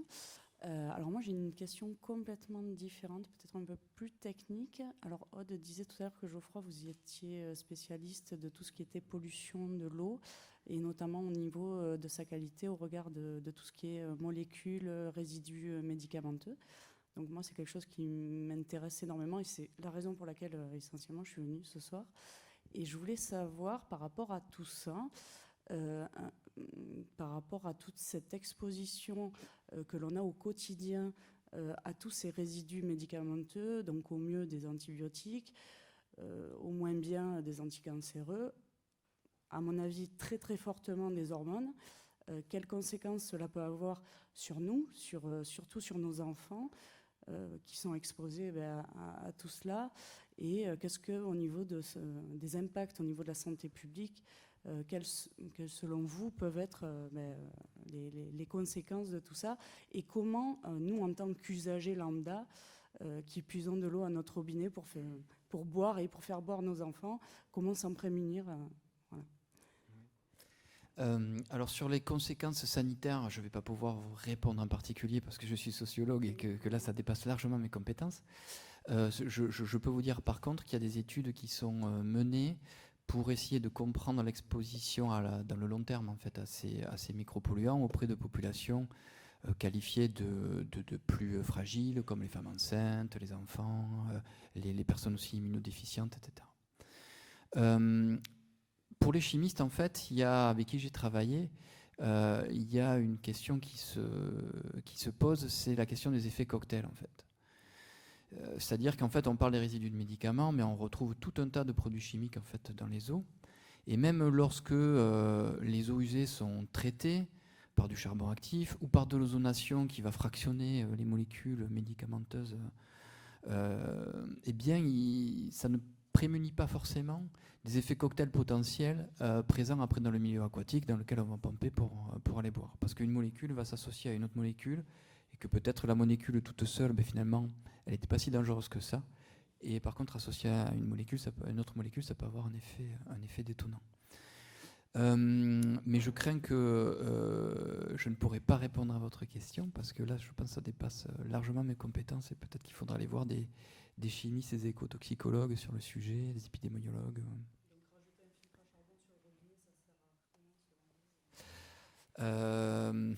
Alors là, en plus, on est sur des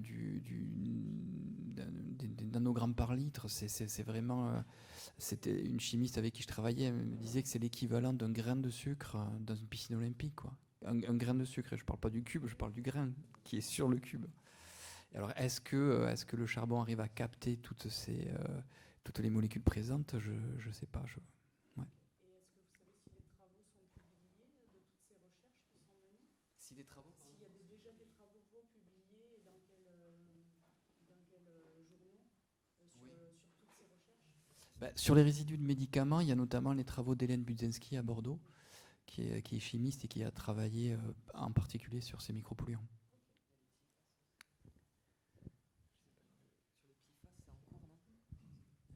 Il me semble aussi que sur toutes les questions des PFAS, etc., c'est en cours, mais c'est pas encore publié. En fait, on découvre de plus en plus.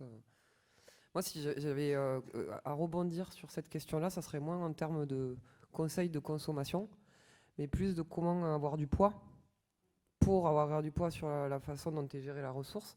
Et en fait, il y a les conseils locaux d'eau, il y a des arènes en fait ouvertes aux usagers pour avoir un minimum de poids. Alors quand je dis un minimum, c'est parce que souvent c'est consultatif, donc c'est frustrant, quoi.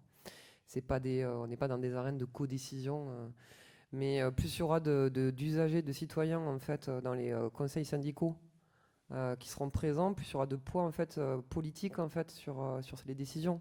Parce que tant qu'en fait on est dans du technique, on perd aussi un peu la transparence en fait de la gestion de l'eau et de comment s'administrer, quoi.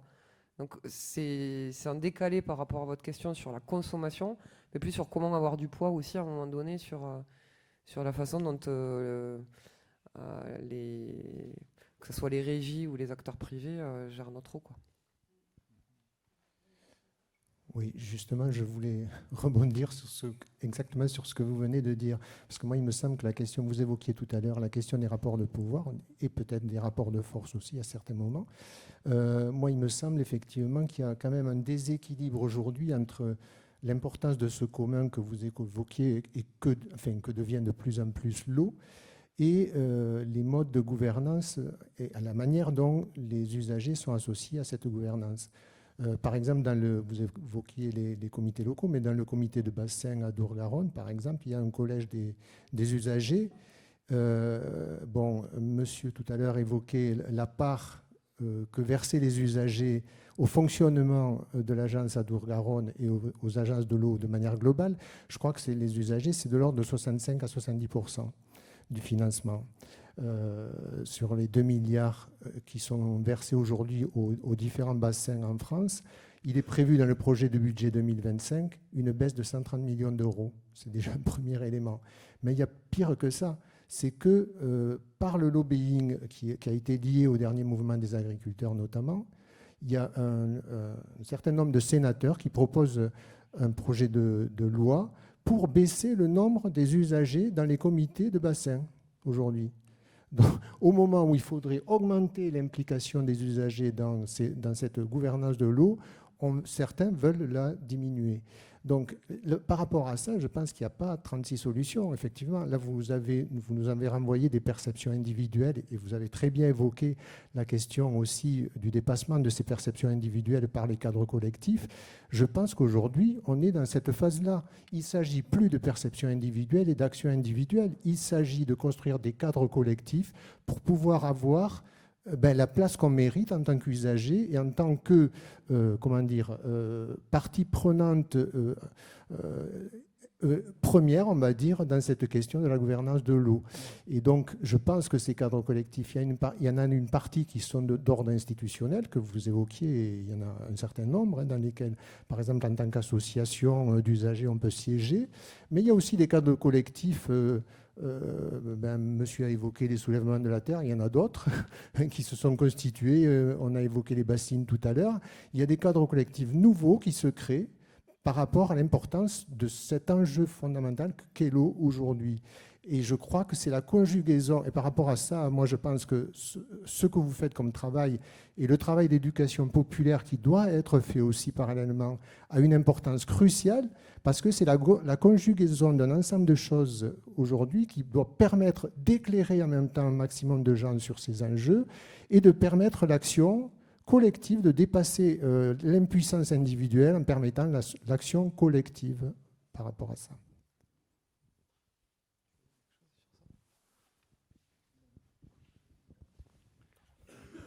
La question que vous posez, en fait, c'est la question démocratique, quoi. Et oui, effectivement, en fait, ce qu'on voit dans ces conflits autour des ressources naturelles, ce n'est qu'en fait le miroir d'une crise démocratique qui est présente en France depuis de très nombreuses années, en fait. Si on prend même les travaux de Pierre Rosanvallon, historien, politologue de la démocratie, il avait sorti un ouvrage qui s'appelait déjà La démocratie inachevée, parce que la démocratie française, précisément, a cette espèce de contradiction qu'elle n'a pas su résoudre entre la souveraineté populaire et la souveraineté nationale ou représentative. Voilà. Et en fait, quand on se retrouve dans des tensions environnementales comme aujourd'hui, cette non-résolution de ces contradictions démocratiques ne font que nous exploser au visage. Et on se retrouve donc avec des formes de captation de pouvoir, des formes d'exclusion, comme vous l'expliquez, de citoyennes de certaines instances. Qu'est-ce que je sais plus ce que je voulais dire après. Bon, j'ai perdu le fil de mon propos. Il y avait deux aspects dans votre question. Et oui, c'est ça. En fait, ce que je voulais dire, c'est que ce qu'on présente, en fait, notamment avec la diapo sur les différents modes de gouvernement des ressources, de la ressource en eau, en fait, qui sont proposés par les populations. Et c'est ce que je pense que vous allez voir aussi dans les travaux de Jean-Baptiste Convy, c'est qu'en fait, on se retrouve dans une constellation de la société française par rapport à ces enjeux environnementaux. Et ce qui est très compliqué, c'est comment réussir à construire du collectif avec une population qui demande des changements structurels et une autre qui est plutôt adepte des changements à l'échelle individuelle. Donc là, en fait, on est sur deux modes de gouvernement entièrement opposés.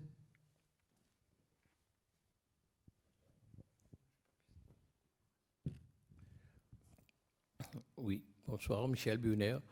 Je suis invité par le CODEV et je suis désolé, j'ai pris la réunion en retard.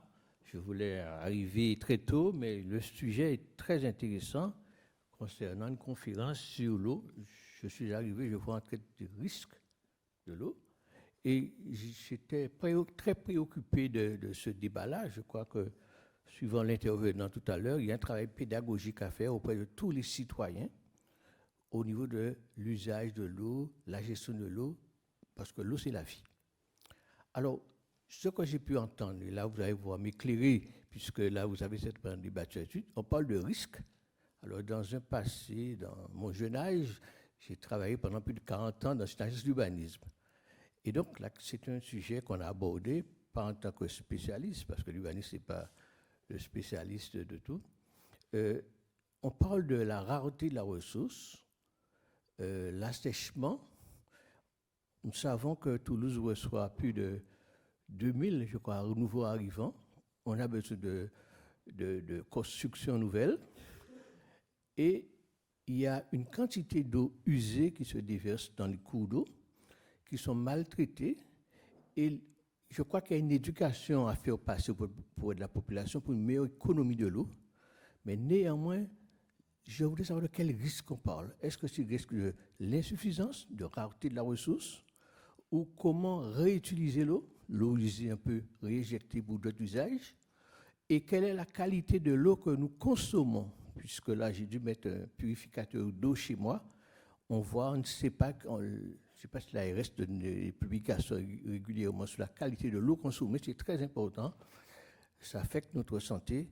Et il faudrait qu'on fasse un travail pédagogique pour avoir une eau de meilleure qualité. Mais néanmoins, si l'aquifère, les bassins ou stock l'eau pour la diffusion baisse, c'est certainement, on parle d'environnement, l'écologie, mais que faisons-nous pour pouvoir capter l'eau quand il y a une abondance en grande pluie? Et le dernier point de risque que je voulais soulever, les risques qui sont communs, si bien que c'est débordement, inondation, quand il y a tempête, qu'il y en a mauvais temps. Et ça, c'est surtout une question de la géomorphologie des sols. Là où c'est plus bas, là c'est plat, on sait les zones, les périmètres inondables possibles. Alors, éclairez-moi, de quel risque parle-t-on? Est-ce que c'est absence de l'eau, gestion de l'eau, le transport de l'eau, parce qu'il y a aussi les canaux qui permettent de sillonner l'eau pour alimenter chaque appartement X.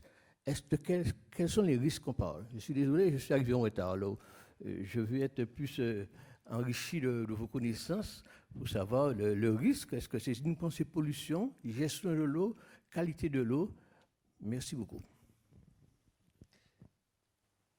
Alors, j'ai pas trop envie de qualifier, de prioriser le risque. Pour moi, le risque, déjà, c'est le risque de mauvaise gouvernance de l'eau. Le tout premier. C'est-à-dire qu'on est censé savoir anticiper la consommation par mètre cube des usagers. Donc, on est censé avoir une vision. Et donc, pour anticiper ça, on est censé savoir techniquement, en fait. On sait faire des tuyaux, forer, aller chercher de l'eau. Donc pour moi, le premier risque, en fait, c'est le fait de mal gérer l'eau. Donc c'est un risque humain de manque de vision, en fait, à long terme de la ressource. Après, je ne sais pas si tu as des éléments ou si tu veux donner des éléments sur la question de la rareté, de la pollution. En fait, le problème, c'est qu'on est dans une question d'interdépendance, en fait, de ces risques. Qui dit rareté de la ressource dit concentration des pollutions.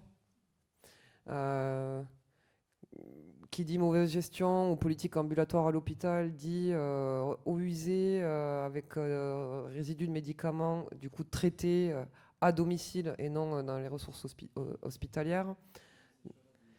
Qui dit sécheresse dit inondation. Non, moi je pense que tu as à peu près tout dit, mais c'est vrai que mais même nous on pourrait en tant que chercheurs se poser la question, c'est-à-dire qu'on a tendance aussi à sectoriser nos objets, quoi, et à pas forcément voir les interdépendances. Vous voyez, par exemple, là, on vous a surtout présenté la question du risque sécheresse, parce que dans notre recherche, on s'est vraiment ciblé sur la question de ce risque-là. Et de fait, on a évacué les formes d'interdépendance qu'il y a entre sécheresse et pollution, sécheresse et inondation. Vous voyez, donc on pourrait même se faire cette autocritique-là, quoi. Et on pourrait ajouter l'interdépendance entre régions, parce qu'effectivement, la question qui est posée des enjeux géopolitiques, de détournement éventuellement ou de captation, alors entre pays, mais entre régions dans un même pays, hein, c'est le cas de ce qui s'est passé en Espagne. On voit bien que là, il y a des questions effectivement politiques et géopolitiques qui obligent aujourd'hui à reposer la question effectivement du partage, des modalités de partage et donc de la gouvernance de l'eau à toutes les échelles, y compris à l'échelle entre pays et dans un pays entre régions. Je vous propose peut-être qu'on arrête là, alors très provisoirement. Évidemment, on n'a pas épuisé la question, mais bon, vous remerciez vraiment chaleureusement à la fois du propos initial et puis du temps d'échange. Bon, on voit la complexité de ce à quoi on touche. Peut-être qu'on y reviendra dans le cycle, puisqu'on va le dérouler sur 2025. Donc, vous dire qu'il y a une captation, donc que vous pourrez retrouver la conférence sur le site du CODEV, que si vous en êtes d'accord, on récupérera aussi votre diaporama pour le mettre aussi à disposition. Peut-être bien qu'on organisera à nouveau une conférence débat sur la question de l'eau. On a bien entendu que faire des conférences, ça ne fait pas forcément beaucoup avancer le Schmilblick, un petit peu quand même. Et puis, bon, dire quand même que le fait que demain, elle soit redonnée avec les acteurs de la métropole, c'est aussi un petit pas de plus pour essayer de faire avancer la question. Et vous rappelez donc que il y en a une prochaine le 27 janvier où on reviendra sur la question sociale, voilà, qui est absolument essentielle, bien évidemment. Et puis, vous rappelez que sur une autre question, qui est la question des réseaux de chaleur urbains, etc., qui est en débat aujourd'hui, il y a une conférence débat à nouveau le 11 décembre sur la question de la géothermie. Voilà. Dire que le CODEV n'a pas forcément, sur toutes les questions qu'on aborde là, de point de vue, voilà. Bon, pas forcément de point de vue, parce que nous n'avons pas forcément travaillé sur la question, mais qu'on est dans notre rôle de contributeur à la fois au débat public et puis donner le maximum d'informations, d'éléments d'analyse à chacune et chacun pour que chacune et chacun se fasse son point de vue et puisse après entrer dans le débat et dans la discussion politique et dans la transaction. Voilà, je vous remercie. En partant, si vous le souhaitez, si vous le voulez bien, nous mettre un petit mot sur voilà, vos réactions à cette conférence et puis vous inviter à nous suivre à minima sur le site et puis aussi à venir travailler avec nous. Même temporairement, les portes du CODEV sont grandes ouvertes. On peut rentrer, sortir, rester un moment ou plus durablement. Donc n'hésitez pas à nous rejoindre. Voilà. Merci à vous et à bientôt.